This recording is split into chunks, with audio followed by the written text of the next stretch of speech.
Hello. Today's Bible reading comes from Matthew 21, chapter 21, verses 34 to 40. The greatest commandment. Hearing that Jesus had silenced the Sadducees, the Pharisees got together. One of them, an expert in the law, tested him with this question: "Teacher, which is the greatest commandment in the law?" Jesus replied, "Love the Lord your God with all your heart, with all your soul, and with all your mind. This is the first and greatest commandment. And the second is like it. Love your neighbor as yourself. All the law of the prophets hang on these two commandments."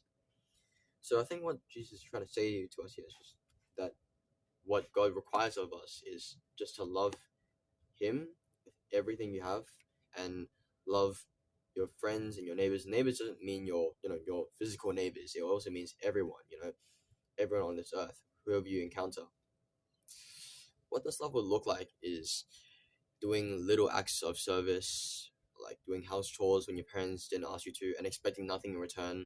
This passage is also referring to the will of the Father in Matthew chapter 7, verses 21, where it says, "Not everyone who says to me, 'Lord, Lord,' will enter the kingdom of heaven, but only the one who does the will of my Father who is in heaven."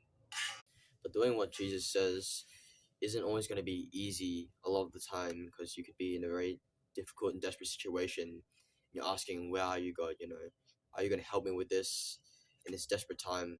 But in this way, Jesus could also be testing you in your love for Him. In difficult times, He wants to see whether you will still love Him, will still serve Him when difficult situations come your way. So in that way, He's also disciplining you. Sorry, because in the Bible it says God loves and disciplines those He loves.